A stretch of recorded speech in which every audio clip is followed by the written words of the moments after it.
back. It's the Winging It F1 podcast for 2023. Yes, we've got another year of us three doing a podcast. Yes, I bet that is what you wanted to hear in the first week of January. I'm Nigel Chu, obviously, and I'm joined by two people who haven't joined the Saudi Arabian Football Club for 200 million. It is Freddie Coates and Adam Dickinson. How are you both doing? I'm good. I mean, do you know that for certain?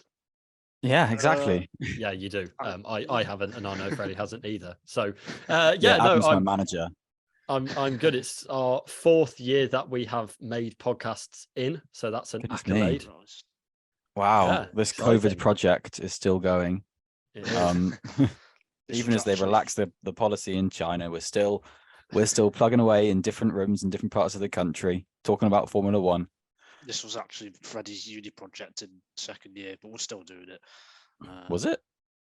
I forgot to hand that in. Started in first year, technically.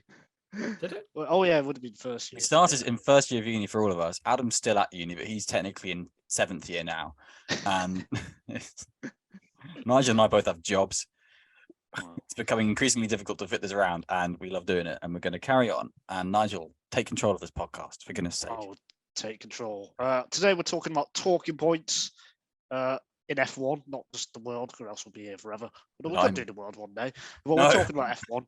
F1 talking points. You didn't know what Asylum was. Basically gonna... There's a mythic that we can build up about Nigel with these podcasts, and honestly, the lore of Winging It that we built over the sort of Winging It cinematic podcast universe is just myths about Nigel. It's just what's a mythical... I've got no furniture in my room right now. Exactly. Why has he got no furniture in his room? Because someone's squatting in his house. I mean, for goodness sake. What's a mythical New Year's resolution that we can make up about Nigel that will then become part of the lore? Actually, Nigel, to Narnia. Nigel, have you made any New Year's resolutions? Of course not. No. You don't believe in New Year's resolutions, don't you? Because you can just do it any time, can't you? So why not? You can do Christmas any time, technically. If I need to set myself it's a good excuse to reflect on yourself and think, okay, how can I make myself, a better person for other people and for myself? Nigel doesn't care about us. You learn what Asylum is. Everyone's always constantly improving, or they should be. So, that's condescending. Freddie, did you make any New Year's resolutions? It was to bully Nigel more. Genuinely was. Oh, great. I mean, yes, you approach the year with just a really positive attitude, because it's very easy to get left behind in these kind of things, and if you can start as you mean to go on, then that's just the best way, in my opinion. I mean, I think, to be honest, actually, in a serious point, our first podcast of 2021, going back a bit, was quite a personal one for all of us. It was, we basically, after having spent a year of lockdowns and so on, going to another lockdown, we opened up and did a whole podcast about our mental health, and then spoke about some F1 at the end of it. And it was just, we just did, but it was quite a personal episode for us. And I think that set us up very nicely as a podcast and as people for that year. And I think it's a similar mentality to where we were post that podcast is how I want to sort of live this year. Well, that's actually quite nice. I'm not even going to make a joke or anything. That's actually quite nice. Make a joke. Learn what Asylum is. We're talking about F1 talking points. Adam, we're going to come to you first. What is the first thing you wanted to bring up and open up about today? Well, there's probably some pun there about bringing up, because you bring up children, and who I am, what I'm bringing up first aren't children, but they are children in an F1 sense, because they are 0 years old, but they're soon to turn 1 year old, because they are the F1 rookies. There are 3 of them this season: Nick De Vries, Oscar Piastri, and Logan Sargent. And I just think it's going to be, they've all come from very different points. Obviously, Sargent came through after 1 year in F2 and then finished 5th, has gone straight up to Formula One, or 4th, and Piastri came from having an absolutely glittering junior career and then has had a year out and a massive contract fight and is now in Formula One. And De Vries has taken the road less travelled, really, but that could open up a lot more potential. I think we'll talk later about 2024 already, but this season, or looking ahead to next season already, then there seems to be a lot more drivers outside of Formula 2 right now than inside it who will be linked to seats, and De Vries' success or failure could have an impact on some of those. So yeah, I think it's kind of an interesting set of rookies. We've got 3 rookies this year rather than 1 last year, where Zhou was guaranteed to win the Rookie of the Year award. So yeah, I think that's interesting to see how they track and how they do. Yeah, it's very talented as well for the Arctic. This is probably the most talented trio we've had since Russell, Norris, and Albon, isn't it? Oh, definitely. It's incredibly talented grid. Just anyway, the Formula One grid is looking very tasty at the moment. But I would say sort of the acceptance of Nick de Vries into Formula One from alternative racing categories and being considered to be one of the better Formula One rookies in recent years really warms my heart as a motorsport fan. I knock on this drum quite a lot, but I think, Nigel, you and I agree that if you sort of take the triumvirate of the 3, you go F1, then Formula E, WEC, and IndyCar as the next 3, really. Nick de Vries is sort of middle on that list of drivers I would take from those championships into Formula One anyway. So, and the fact that he's being considered so highly just makes me think of sort of very happily about the sort of standing of all the other championships. And I hope, as Adam says, it can lead to a whole more wider spectrum of drivers being considered for Formula One and being considered professionally as good racing drivers in their own right. And I hope it could lead to Van Dorn being reconsidered for F1. Well, because if you look at Van Dorn versus De Vries, you would consider Van Dorn over De Vries, basically. I think there's loads of people who do deserve F1. I think all the people in F1 do deserve F1 because, you know, they've all won to get there, but it doesn't mean that people who aren't in F1 don't deserve it. There's lots of people knocking on that door, and hopefully it can widen the pool from just whoever has a Prema seat in F2.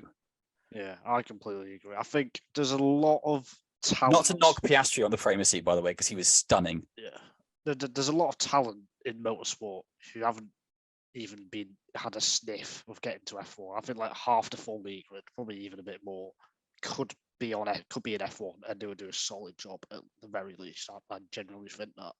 I don't think there's too much actually between the 2 championships in terms of their driver quality, even though the F1 grid is very, very strong over the last few years. So I think De Vries, it is only 1 driver, but it would be nice to see him do well, just so then you don't get people saying, "Oh, look at that, De Vries has come from Formula E and he's doing bad. So that means all the Formula E drivers are bad." Like, so for that kind of thing, I hope De Vries does well. That's my first impression of the year. So, yeah, I don't know why I did that. Oh no, but totally, I completely agree with that, because what you're sort of saying is, yeah, it's a whole new path. It's De Vries is, as Adam says, the road less traveled, which is to do other racing and then but keep in your foot in the Formula One door, and that's very hard to do, particularly when, you know, the other racing is offering so many opportunities. He's got multi-million-dollar deals to do a joint WEC and Formula E campaign with, would have been Maserati and would have been Toyota, who are both very, very accomplished teams. Maserati having taken over the Venturi team, and like there's a lot to walk away from. But I think he's been given that chance to mature as a driver. Which, yeah, if you look at him from F2, you can decry why there wasn't much sort of push for De Vries to get into Formula One in the end of 2019, but he's been able to mature and develop as a driver even more, and now he's come to Formula One a better driver than he would have done. And I think there's a lot of drivers who could have walked that route, and it's a good thing. I think I'd say he's in the best position to succeed right away as well. I think it's kind of, yeah, that, you know, that's part of what I mean. It's a really interesting comparison. Obviously, he's a much more senior driver than the other 2, and he's got the more experience. But also, I think the team he's in, AlphaTauri, will be hoping for a rebound year after really disappointing last year. But he's against Tsunoda, whereas Sargent's coming in. Actually, I mean, Sargent's had a lot more racing experience than Tsunoda did coming into F1, but I think it could be a kind of similar thing in terms of rookies coming after one season where they finished top 5 but not top 3 in F2, and then kind of going straight in. He's up against a formidable teammate in Alex Albon, and I think, you know, it might I think it might be a kind of learning curve year for Sargent, and then obviously Piastri's got one of He's got the hardest top job, three, yeah. top two drivers from last season that he's going up against in McLaren. That's been difficult for drivers coming in, especially from outside the system, as we talked about a lot on this podcast. So I think if you're looking at the three right now, I'd say De Vries is in the best place to succeed, but obviously a lot of stuff to go. Wholeheartedly agree with that. I think it's a tricky one to decide between Sargent and Piastri, who's in the harder position. Yeah, because I think Piastri, does have a bit more natural flair to fall back on. Just the way he was able to perform in F2 was mind blowing. And the only reason I think he didn't break some records was because it was the weird 3 race of a weekend year. Otherwise, he probably could have broken quite a few F2 records. But he's also there. But then he's going up against Norris, as you say. But Sargent's coming into a better sort of environment with Williams, you could say, an environment that nurtured him a bit more than McLaren have nurtured Piastri. And because Piastri's been trained for an entirely different team. And you look at that in Alpine, you look at that with Sargent, it's kind of, he's coming into a car he's driven in majority of the free practice sessions in the latter half of the year and has done a lot of good testing with. So it's interesting to see who's got the harder boat out of those two. I don't know where I lie on that. I think there's less pressure on Sargent just because he'll be further towards the back. I think Piastri, given what went on in the summer as well, there were some comments from I think was it Toto Wolff or Horner. One of them said, they weren't very happy about how that, if that was their team, they weren't very happy about how that was handled and that kind of thing. But so I think there's more pressure naturally on Piastri because he'll be closer to the front because there's more expectation, I think. And I think he will handle it to some extent, but I'm just not 100% sure if he's what some people make out he is to be. I'm not sure if he's going to be like the elite of the elite, but we'll have to. There's always that question mark, isn't there? Until they're in a Formula One car. I mean, only really Leclerc gave that vote of confidence in his first season in recent years of graduate drivers anyway to get, and we were still talking about maybe Kimi Räikkönen staying at Ferrari for 2019 just because it's still young rookie drivers and there's just only so much you can look at. Yes, we can look at with Piastri, an excellent F2 season, excellent F3 season, and so on, but sometimes it just doesn't wash. Like someone like Zanardi, who had a wonderful career outside of Formula One and so on, and particularly in Indy Racing League, Champ Car, whatever it was,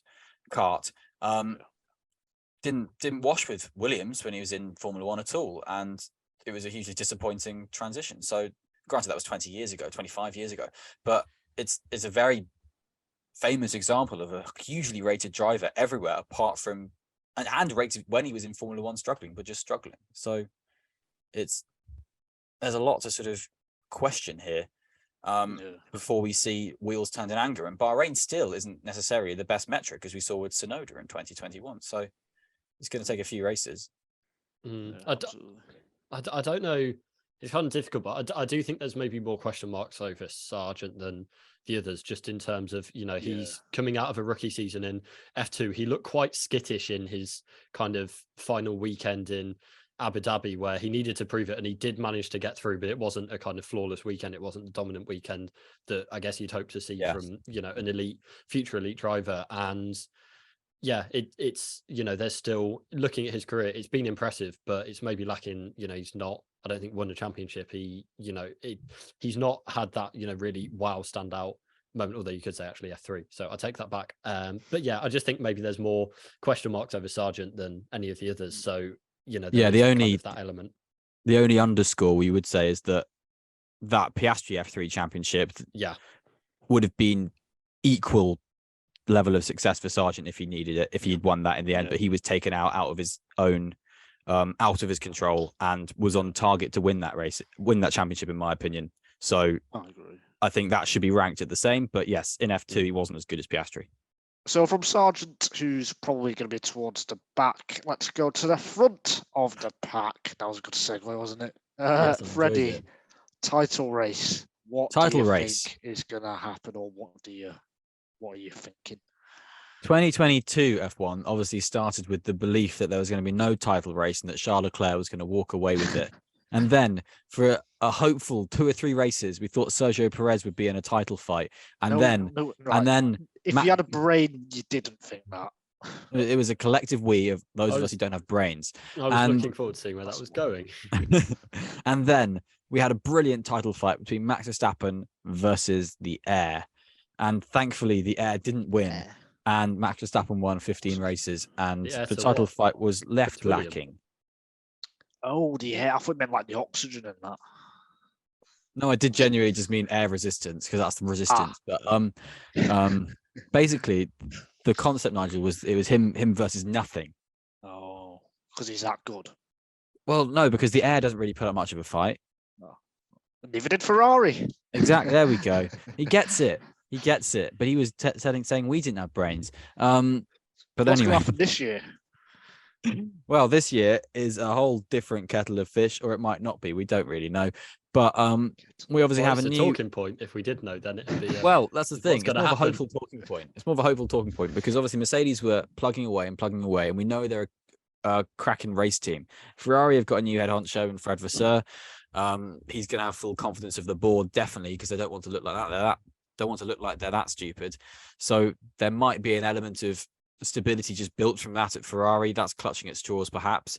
But if Ferrari can do more of the same technically, then hopefully they can force themselves into a title fight, even if it is just from some pole positions. Carlos Sainz came on better at the end of the season as well. So realistically, when you look at it from the perspective of trajectory, Red Bull with Verstappen should be pretty good. 2 great Merc drivers, 2 great Ferrari drivers. So if we're looking at it with hope, there will be a few tenths between those 3 teams. And if it is that 5, let's say 4, let's discount Carlos Sainz. I do think the others have an element of metal above him. If it is a Russell, Hamilton, Verstappen, Leclerc going at it for wins, I don't really know at all when any of it could go. I agree, but I don't think that's what's going to happen. Yeah, I think it's hard to think beyond Verstappen, isn't it? I'll tell you something though. I've got more faith in Ferrari than Mercedes. Oh, that's fun. Interesting. I think what we're seeing last year and this year is the character of the Mercedes team. They've lost a few people, of course, over the last 2 or 3 years. What are they like when they're down? Now, last year they were going on about after the first 4 or 5 races, we'll get back into it. And they kind of did to an extent, or the Red Bull did stop developing in August, September-ish. So, and, they've been very positive for this year. Toto Wolff saying that this year is going to be a lot better and they'll be much closer and that kind of thing. So, they're talking a good game, but are they going to do it? In terms of the technical ability of the engineers, from what I've seen from Ferrari and Mercedes over the last couple of years, I believe more in Ferrari, even with all the operational problems, which will still probably happen this year, I think. In terms of the car, I would rather be in a Ferrari. And I mean, I'm saying this before, like, pre-season test. It's like 1.5 months totally. away, We all are. But like, I've just got more faith in Ferrari, I think, than Mercedes. I think that the Ferrari return gives me faith in Mercedes, if that makes sense. So Ferrari being able to sort of fall back and then bring themselves back up to the front makes me think that Mercedes can do pretty similar. See, I think that, considering Mercedes just started out with basically the wrong package and it fundamentally flawed, and they were able to work around that and manage to get up into race winning contention by the end of the season. I think for Mercedes, that's kind of why I'm optimistic this year, is if I think they know more of what they're aiming at now, that they can hopefully come with a more competitive package to start with, and then go for it. I think obviously the wildcard is, as Nigel said, Red Bull have had a lot more time to be working on this than anyone else. They have had they've got kind of a double wind tunnel penalty because of the cost cap penalty and just the fact that they are the reigning champions. So there's that, but it won't have affected their development for this year's car, though.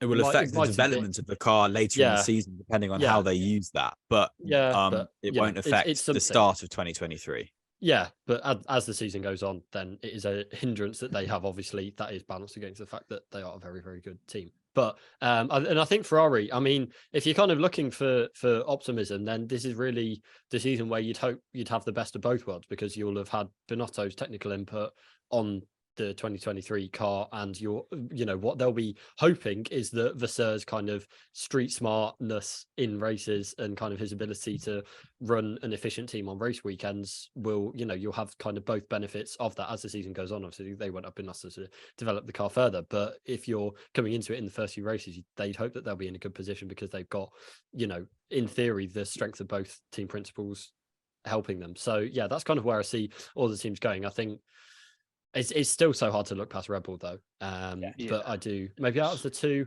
I'd maybe lean a bit more towards Mercedes, but it's very hard to call. Are we completely ruling out any other teams joining the fight? I think for this year, I wouldn't be surprised if Alpine on some weekends are pretty good. Okay. They don't have the Alonso factor anymore. I don't think Gasly and Ocon can soar in sort of the absolute pace in the way that Alonso could. But I think Alpine's best race drive in terms of points of 2022 was by Ocon, which was Suzuka. And 2021. Well, yes. I think Suzuka, he drove absolutely wonderfully. So they can do it, Gasly and Ocon. I think Gasly, when he beds in at Alpine, because Alonso obviously struggled to bed in at Alpine and Ricciardo did, but they both actually got to really good positions with that team, sort of a third of the way through the season. So I'd imagine similar from Gasly. And I think Ocon and Gasly are, very good operators, particularly in a race. So I wouldn't be surprised to see some bold moves from Alpine to be, I don't know, it could be a no man's land fourth in the way that Force India was in 2017 and 18, sort of around there. But it could also be a chipping at the block fourth place. And I'd also just like to point out that Ocon had their best point scoring result in 2020 as well. Yes, so second. This kind of brings me on to the budget cap a bit, but like this, in terms of the racing or sporting aspects of it, the problem with it is surely the pecking order over the next 3 years until 2020, until the next 23, 24, 25, next 3 seasons is going to be like not change too much because you can't throw money at it. I mean, yes, the bigger teams always had more money to spend anyway, but if you're a midfield team, you can't like throw whatever money you have and development make it big. scale, isn't it? That's the development scale, wind tunnel stuff. But I think the budget there's only so much that can do, obviously, and we're not going to be able to see this until over time. But like, if you like say, oh, but wait to see with the development scale, we have to wait to see with the budget cap. But also, how many midfield teams or teams that aren't the top three will be able to compete financially with the top three anyway in the first place? To be honest, actually, the thing that's giving them money now is the fact that there's a budget cap and a better franchise system with the rolling out of the prize money. It'd be interesting to see in 4 or 5 years if Formula One doesn't crash and it stays on the crest of this wave that it's riding at the moment and can soar and soar, then the value of these teams can get to a point where they can probably turn over a good amount of money for a budget, but it still wouldn't be as high as what Mercedes and Ferrari are putting in nearly 10 years ago now. That's the thing. And so I think it's all well and good saying that there was an option to put money at it, but the teams that threw money at it were Mercedes, Ferrari, and Red Bull.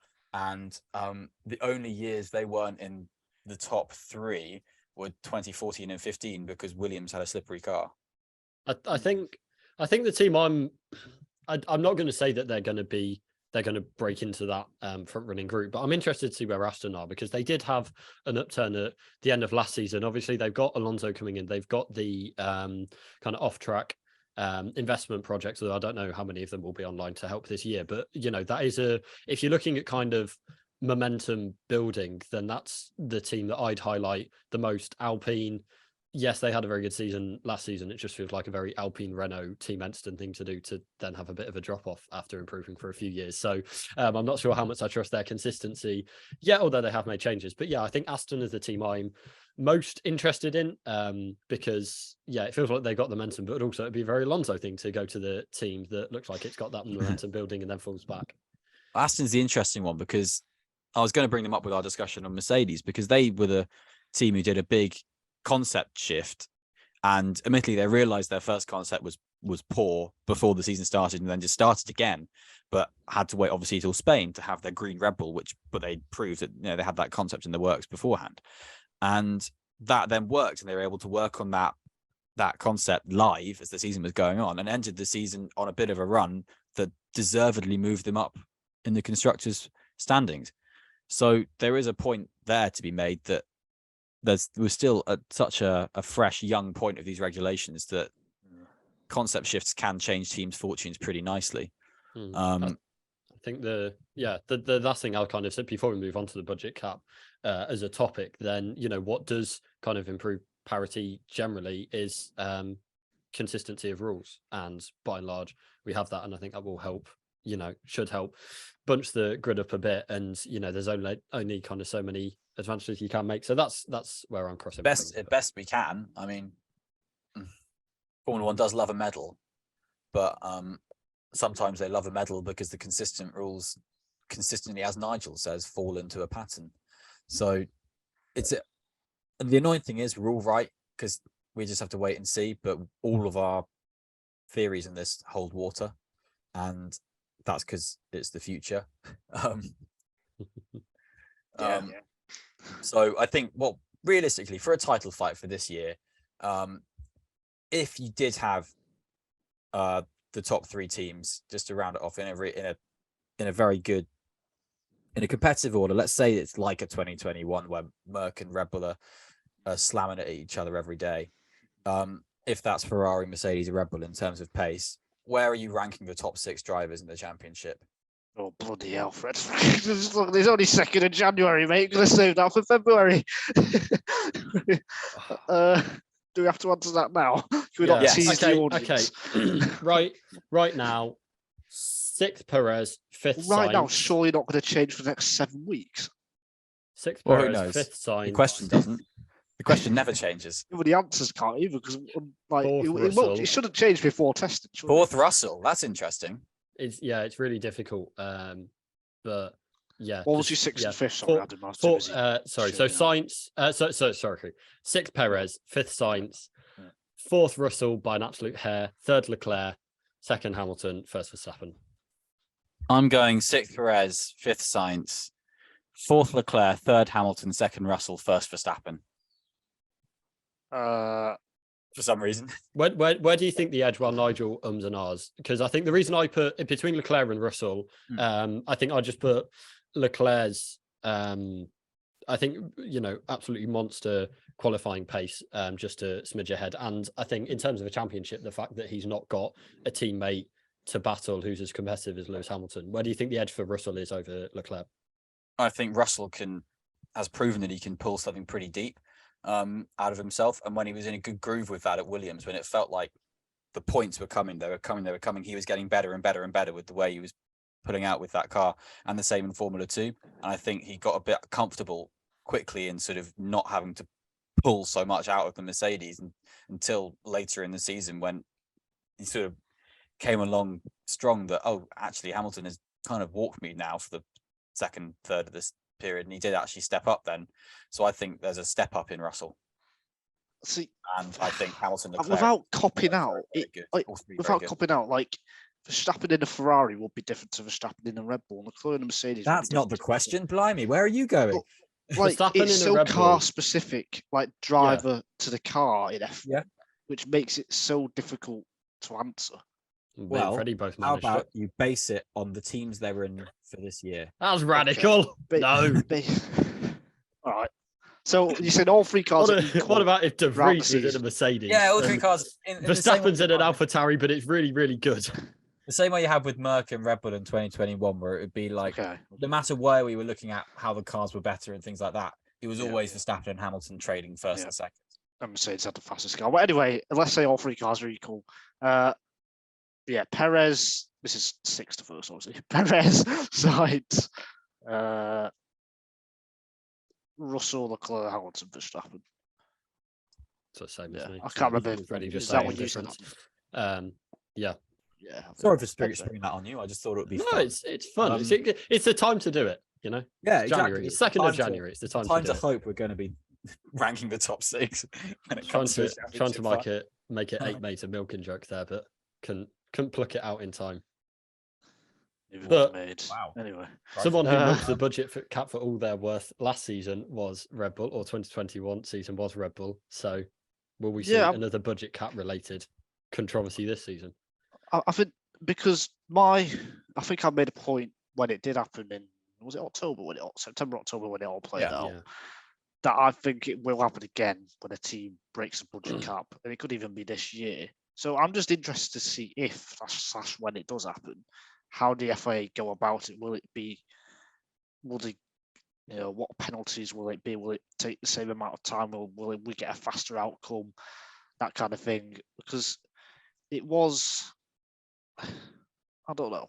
It was just a bit. It felt a bit negotiated. Yeah. That was weird. Yeah, we said that exactly at the same time. We should do a podcast.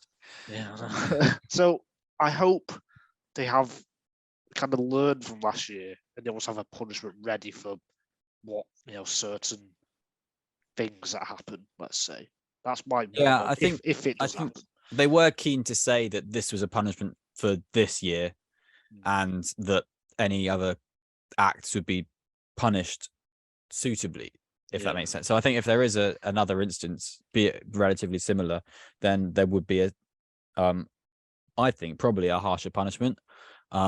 And I think there's precedent to that in what has been said. Where I do think there could be a controversy then on budget cap in 2023 is that it could be that Red Bull, as the team who obviously pushed the boat out, pushed the envelope on where they were for the 2021 usage of the budget, could have then attacked 2022 in the same way. It only realized towards the end of the period that they were, not doing, were under scrutiny. And there could be elements of that where they were past the point of no return in a similar mindset. I don't have that suspicion for the other teams because they were fine in the first instance. So I'd imagine they were fine in the second instance. It's the only inkling I've got for potentially another budget cap scandal would be if there's been just a plan that's just been followed that they thought would be fine because they thought they'd be fine the year before. I agree. But that also could have been rectified at the tail end of the year, to be honest. They could have just then said, oh, okay, well, we're just not going to make this front wing and something like that. And which is probably what did happen, actually. Probably is what did happen. That's what put them over. So they just went hungry for 3 race weekends and they're fine. I agree with you, Nigel. There will be another budget cap scandal. I'm leaning more towards it not being this year.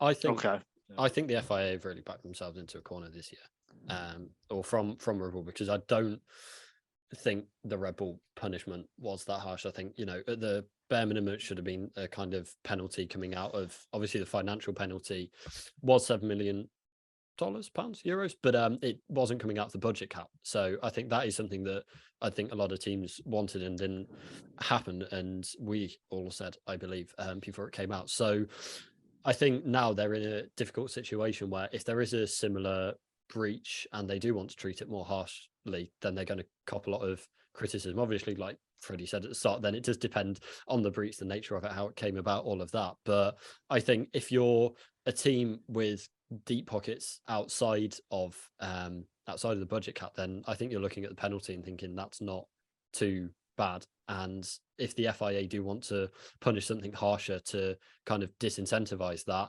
then they're going to come in for an absolute boatload of criticism because of how Abu Dhabi ended, and then the fact that people thought Red Bull got off lightly. Then it's really, really, I think they're going to be in a difficult position. Yeah, it will be like it got quite, let's say, bad when it happened the first time a few months ago. But like if it happens again in 7-8 months, 9-10 months time, it'll just be even worse. Like it'll just be. Let's hope it doesn't happen. Of course, let's be positive. Yes, let's hope it doesn't happen. It's always nice when everyone's happy and gets along. Yeah, just like this podcast sometimes. Let's move on. Oh, it's you me. Idiot. I want to talk about stewarding.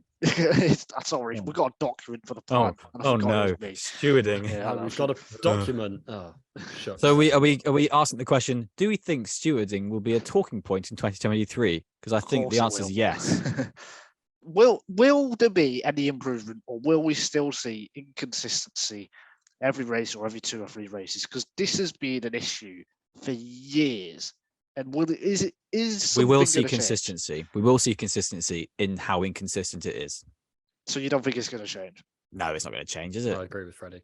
We've got what? Is it just Eduardo Freitas now? I'm not sure actually. Yeah, because that was all a bit hush hush. They were saying, "Oh, we need the consistency of then the race director," and obviously he's not a steward, and we don't have consistency of the stewards still, and we don't have that VAR room. Well, we don't know if we have that VAR room that Mohammed Ben Sulayem set up, saying, "Oh, we're going to do this and have a special room where we can, do loads of stuff and tell everyone about how the decisions are made," and that never happened.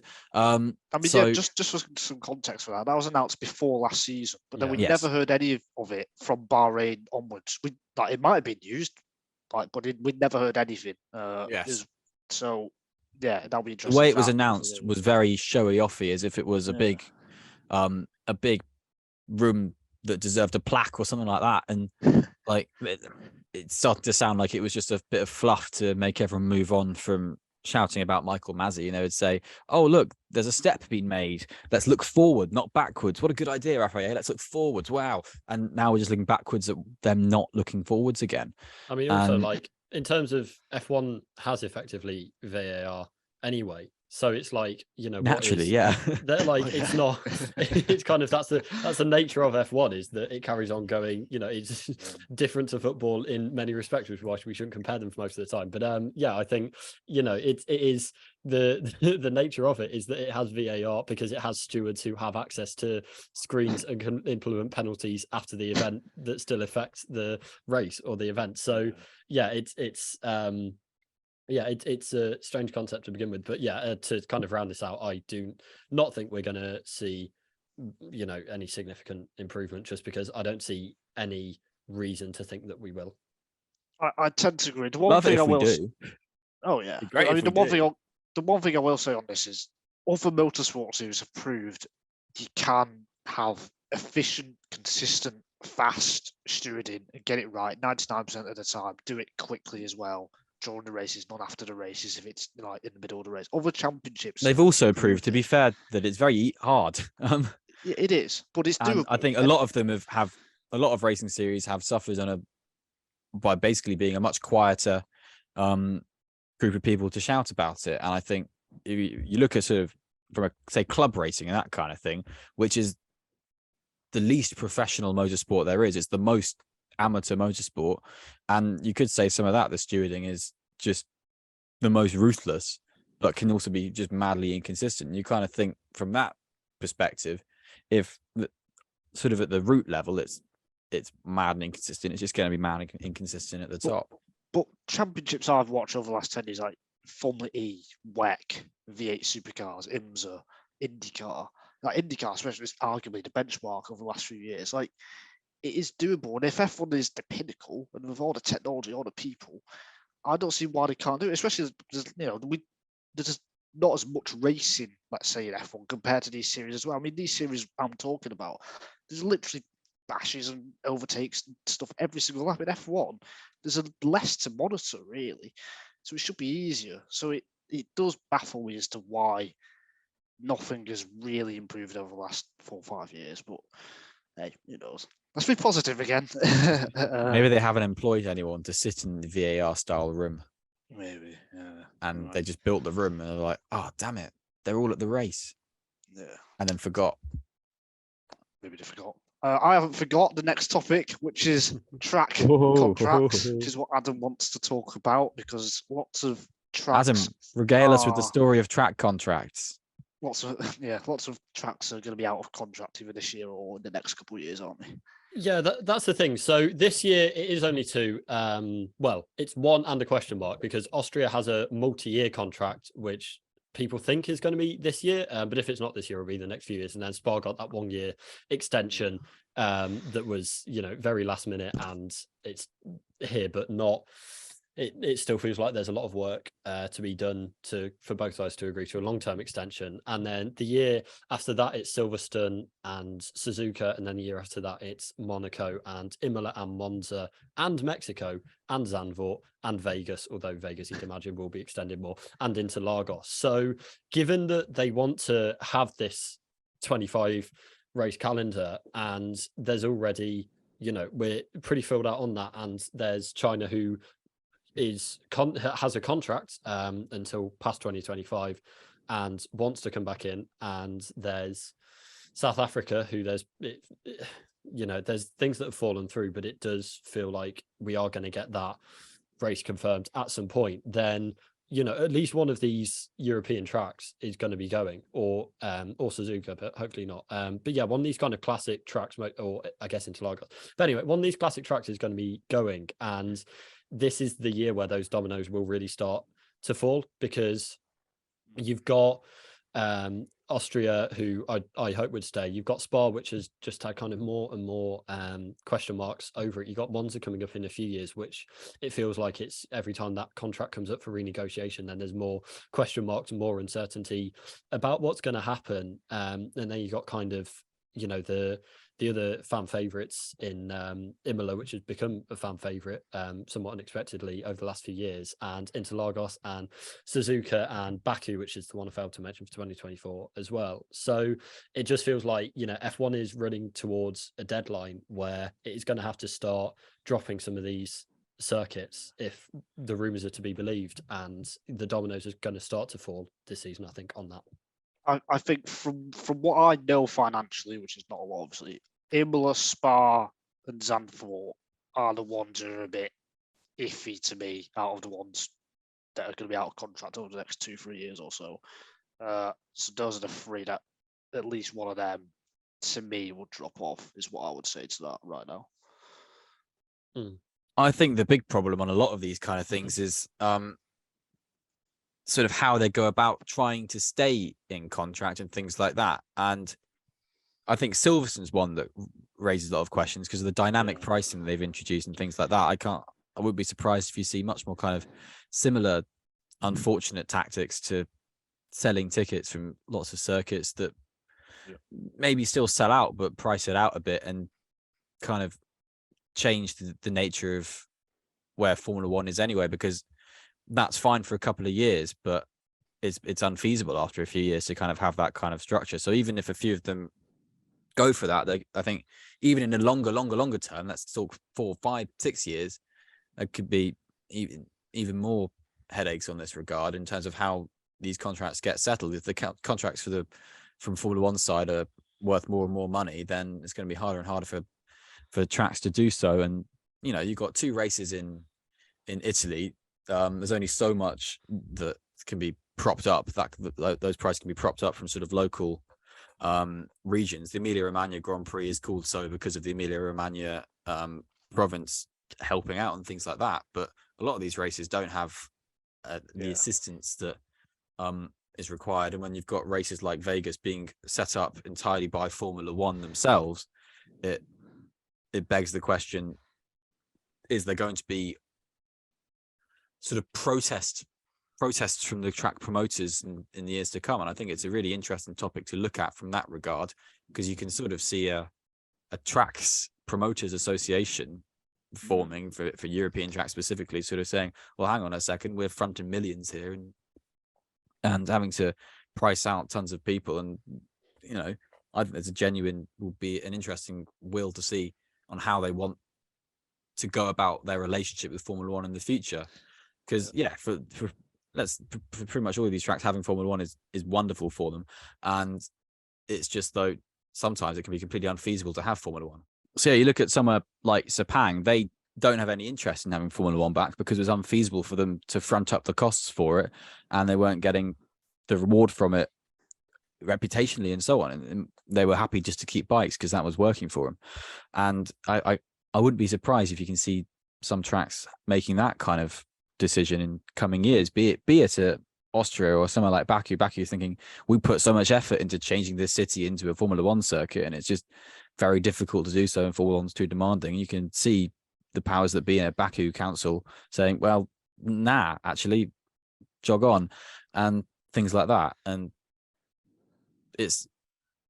I think one of the reasons it's taken a bit of time with Kyalami is because there's been a few of these kind of discussions at the outset of any discussions with Formula One, sort of saying you've got to front all these costs on how to change it, but we really want you to do it, and so on. And Kyalami are like, well, hang on a second, give us a hand then. We're just a little circuit in South Africa. You're the big conglomerate here, and they're at loggerheads. And I wouldn't be surprised, like I said, if that becomes a major talking point with a few circuits down the line.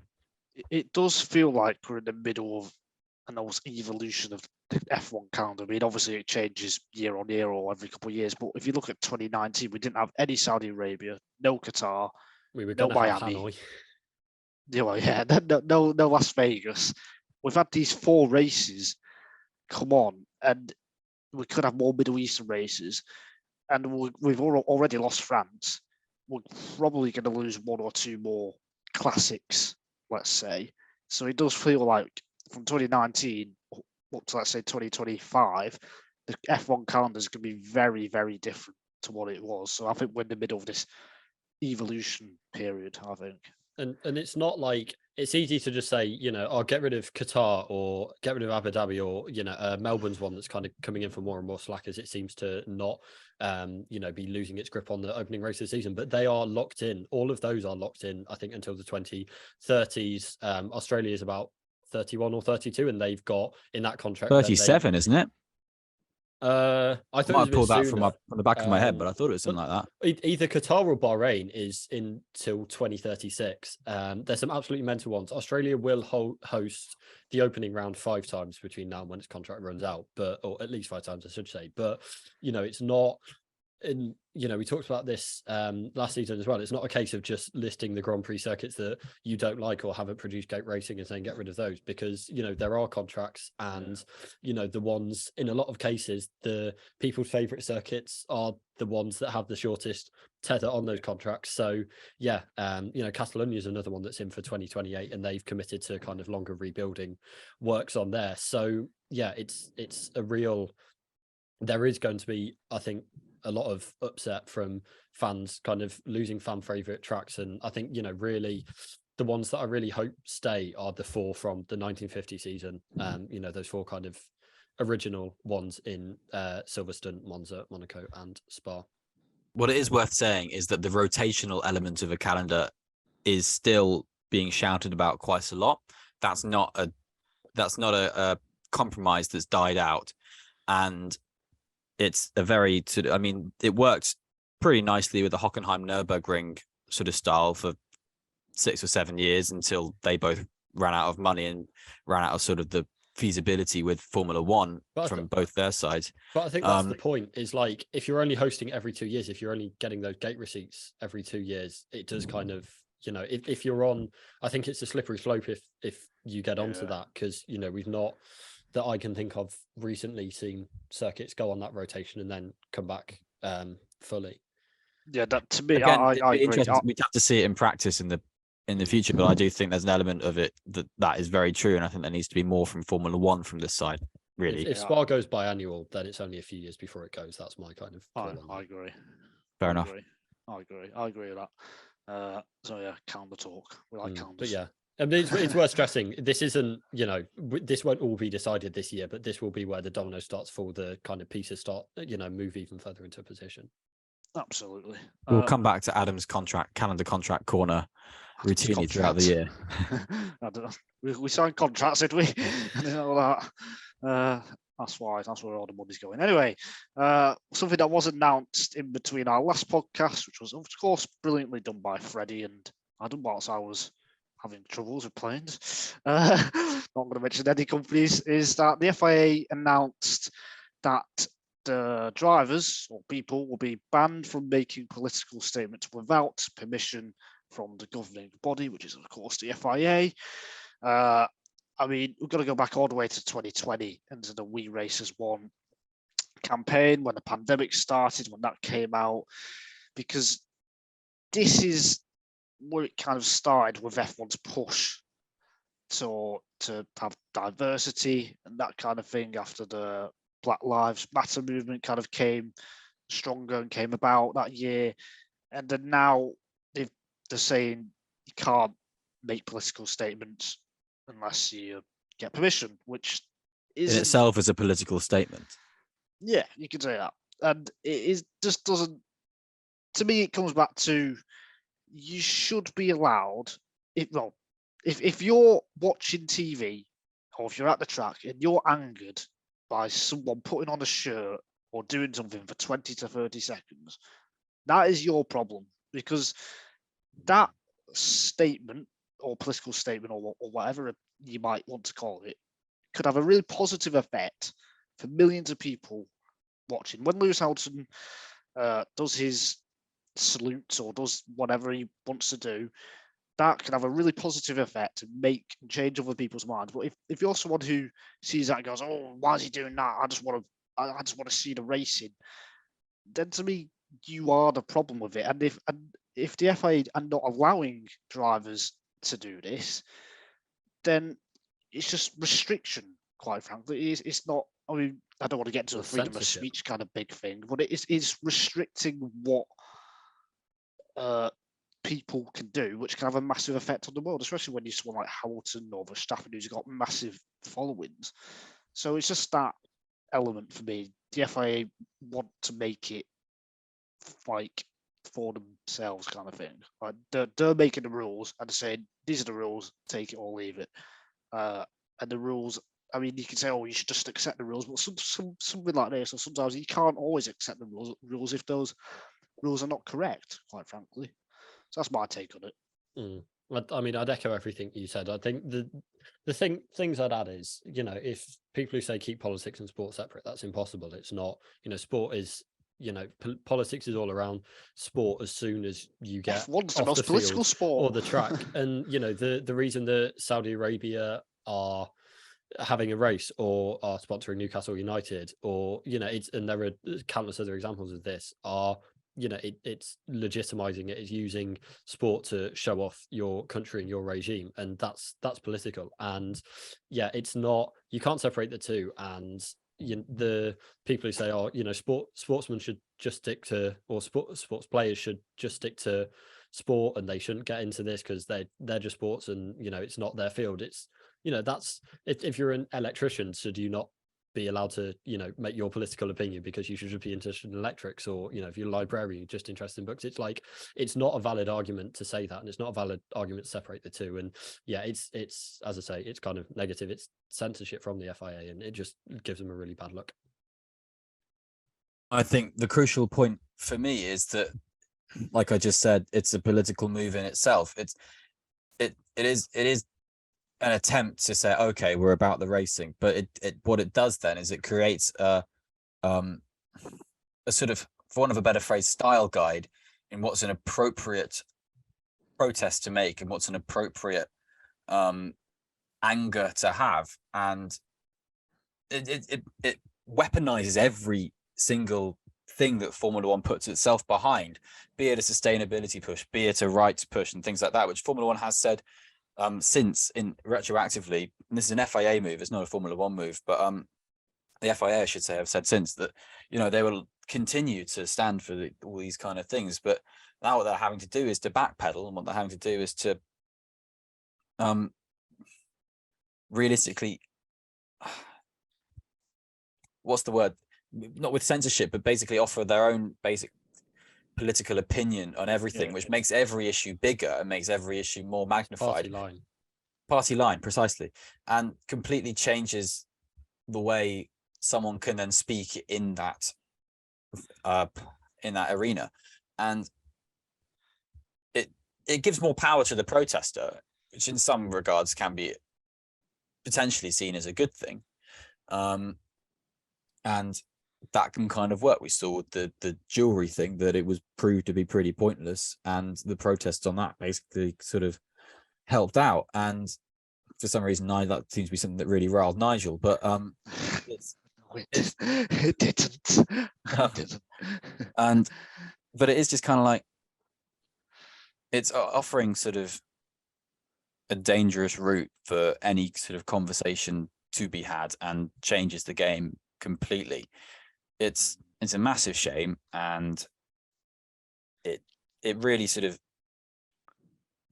steps Formula One back in many directions. I mean, there was I think it's understandable to sort of have made this move 10 years ago when there wasn't really as big a move on popular protest in popular positions, and when it back when it was all celebrities doing politics, da. But I think what the past couple of years have proved, that celebrities and sports people getting involved in politics has really helped to push for good, and a lack of recognition for that, or an attempt to stomp it out and to stop it, is quite a scary part of the problem. I mean, yeah, I was just going to say, it does feel like the FIA looked at the FIFA World Cup and saw how they handled the One Love armband situation, which England, Germany, and 6 other nations didn't wear in the end because FIFA said you weren't allowed unless you could, but then you get a sporting penalty such as a yellow or red card or something. It does feel like the FIA have kind of looked at that and said, "Oh, we'll have some of that," and that got a lot of backlash as well. But I just hope if drivers do believe in something, they do what Iran did or do what Germany did and cover their mouths, or if they believe in something, make a protest and still go with it and risk a sporting punishment. That's if I was a driver, that's what I'd do.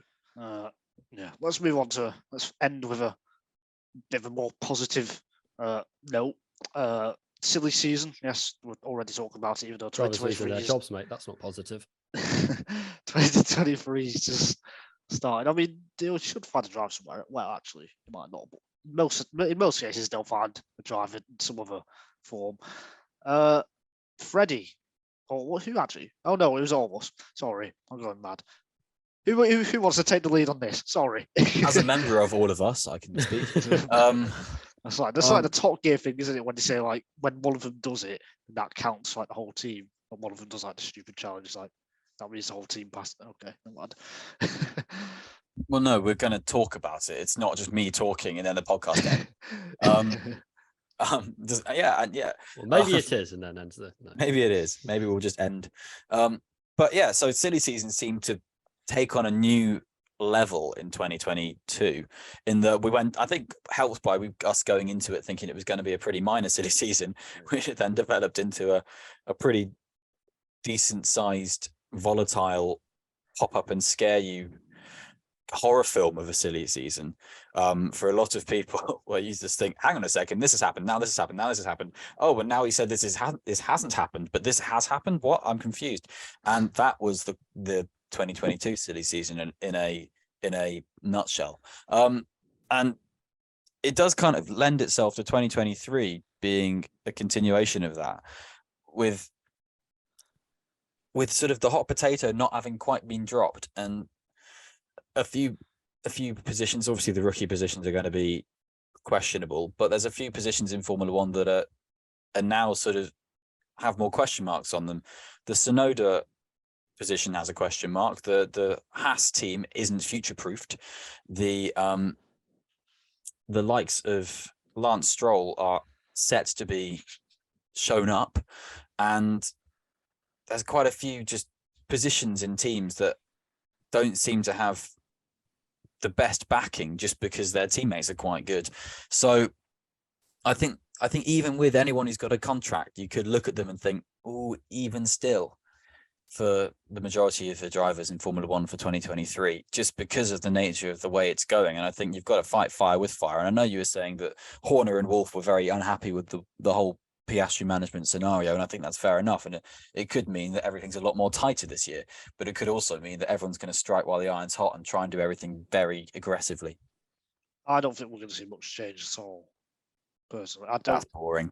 That's how I see things. Be hype. I actually agree, but I think there'll be a lot of noise for not a lot of action. Basically, I think it's a kind of weird position where you've got, for the longest time, basically since Charles Leclerc and then 2019, then you've had F2 be the dominant feeder in, but now you're in a position where a lot of the drivers who will be linked with these seats aren't coming straight from F2. You got Mick Schumacher and Daniel Ricciardo.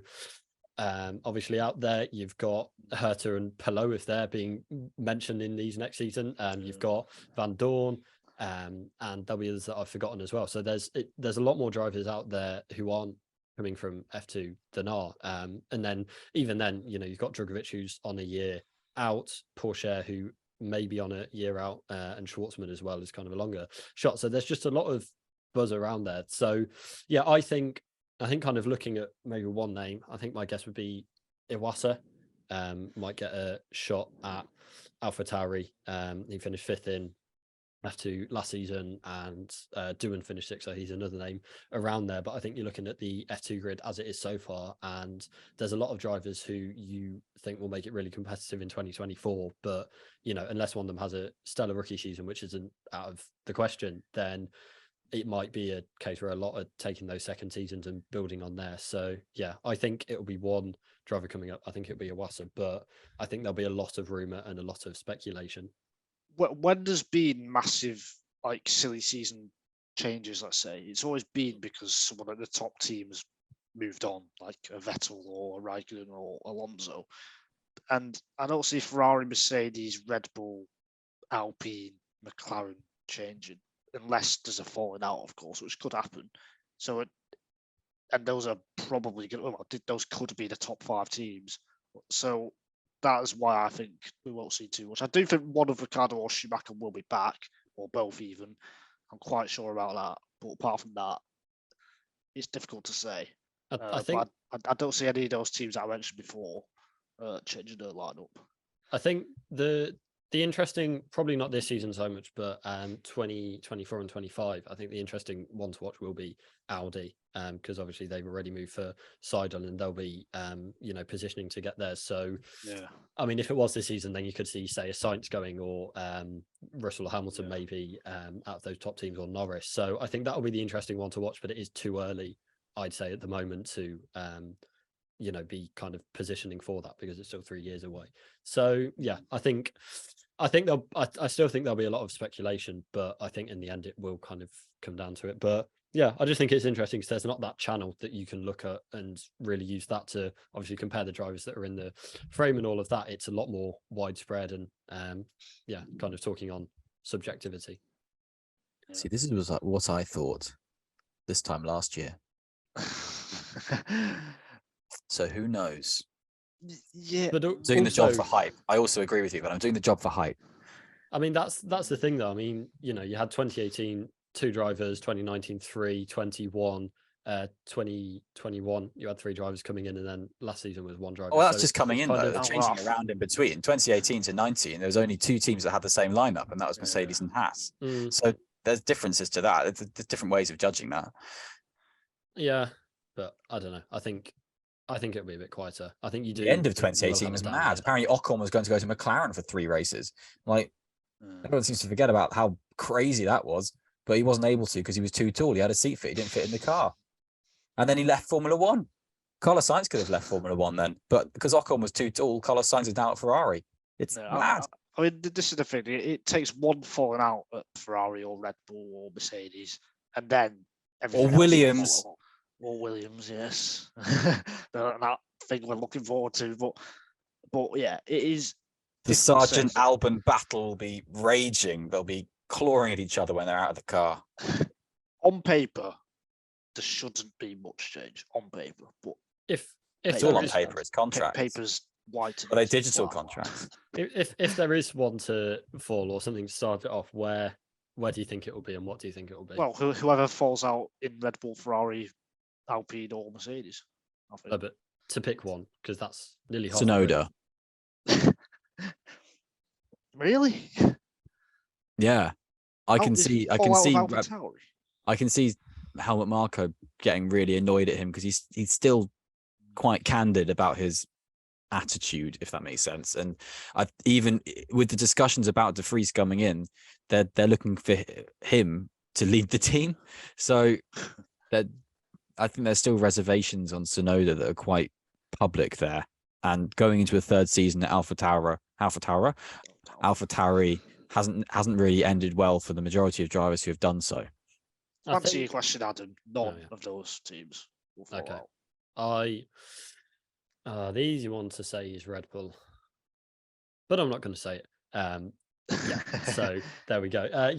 I think the thing with AlphaTauri and Tsunoda is I think it will just be a very. I think quiet, sad demise. It will just kind of be a very clean Tsunoda out and a current non F1 driver coming in. Maybe Russell. He might do really well, but Zane Maloney, Freddie's best mate. But I think I like Zane Maloney. I don't think there'll kind of be that domino effect where if you're a current driver on the grid, I don't think you're looking at AlphaTauri really covetously. So yeah, that's kind of, I don't see that being a big chain reaction starter, but who knows? It does depend because the De Vries signing completely shakes up that team from a driver perspective. Also, last season, if you'd said Alonso leaving Alpine would be the big train reaction, then you'd think, oh, what's the big deal? They'll just bring in Piastri and it will be as it was. And it wasn't. So you don't know with these things. But... We don't know what Jack Doohan's planning. We don't know. We don't know anything, but we're still doing We do. We've just spoken for over an hour about how we don't know anything. Yeah. Adam knows a surprising amount about contracts. What I will say is if, over the last 70 or 80 however long minutes we've been doing this, I hope if you are going through a difficult time or bad time, like I have over the last month or so, that we've given you something else to think about, I guess, and a bit of enjoyment from F1 talk because the season is still a bit away. We will have more podcasts this month and in February about ranking the grid and Formula E maybe and other F1 things. We will find time to do it. Yes. We will. Tune in for driver rankings next week. We'll do some driver rankings. Next week. Yeah, let's do some. There you go. So next week, driver rankings. And probably a Formula E pod from Nigel and I. Yeah. If we can find the time. Yeah. You will know if we don't find the time. Yeah. So, until whatever that is next time, I hope you have a good week and we'll see you next time. Bye. Happy New Year. Goodbye.